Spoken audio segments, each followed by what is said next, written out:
തൃശൂർ പൂരവിളംബരം ഇന്ന് നെയ്തലക്കാവ് ഭഗവതിയുടെ തിടമ്പേറ്റി കൊമ്പൻ എറണാകുളം ശിവകുമാറാണ് പൂരവിളംബരം നടത്തുക.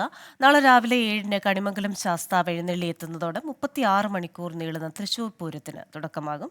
വിശദാംശങ്ങളുമായി തൃശൂരിൽ നിന്ന് അശ്വിൻ പാലാഴിയാണ് ചേരുന്നത്. അശ്വിൻ, തൃശൂർ നഗരത്തിന്റെ ഓരോ ഇഞ്ചും തൃശൂർ പൂരത്തിന്റെ ആവേശത്തിലാണ്. ഇന്നിപ്പോൾ പൂരവിളംബരം നടക്കുകയാണ്. സാമ്പിൾ വെടിക്കെട്ടിന്റെയൊക്കെ ആ ഒരു ആവേശം കഴിഞ്ഞു. എന്താണ് വിശദാംശങ്ങൾ? ക്രിസ്ത്യന, ഇന്നലത്തെ സാമ്പിൾ വെടിക്കെട്ടോടുകൂടി തന്നെ തൃശ്ശൂർ പൂരം അതിന്റെ ആവേശത്തിലേക്ക് കടക്കുന്ന കാഴ്ച നമ്മൾ കണ്ടതാണ്.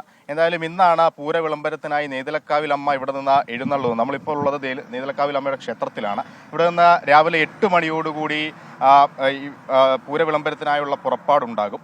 ഏകദേശം 5 കിലോമീറ്ററോളം ഇവിടെ നിന്ന് വടക്കുംനാഥ ക്ഷേത്രത്തിലേക്കുണ്ട്, പൂരനഗരിയിലേക്കുണ്ട്. അത് 8 മണിയോടുകൂടി ഇറങ്ങി 11 മണിയോടുകൂടി അവിടെ എത്തും. അങ്ങനെ അവിടെ വെച്ചായിരിക്കും പൂര വിളംബരം ഉണ്ടാവുക. എന്തായാലും ഇന്നലെ കണ്ട വലിയൊരു ജനസാഗരം ഇന്നലെ ഈ ആദ്യത്തെ സാമ്പിൾ വെടിക്കെട്ടോടുകൂടി കണ്ടിരുന്നു. അതിലും ഇരട്ടിയോളം ജനം ഇന്നുണ്ടാകും.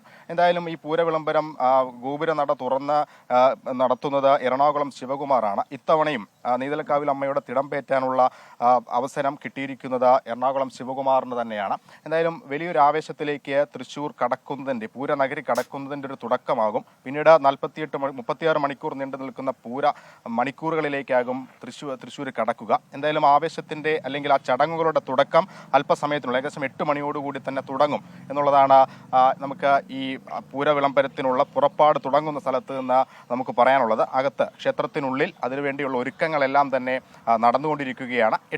കൃത്യം 8 മണിക്ക് തന്നെ ഇവിടെ നിന്ന് പുറപ്പെടും. നേരത്തെ സൂചിപ്പിച്ചതുപോലെ 5 കിലോമീറ്ററാണ് നെയ്തലക്കാവിൽ അമ്മയുടെ ക്ഷേത്രത്തിൽ നിന്നും പൂരനഗരിയിലേക്കുള്ളത്. ക്രിസ്റ്റീന. അശ്വിൻ പാലാഴിയാണ് തൃശ്ശൂരിൽ നിന്ന് വിശദാംശങ്ങൾ നൽകിയത്.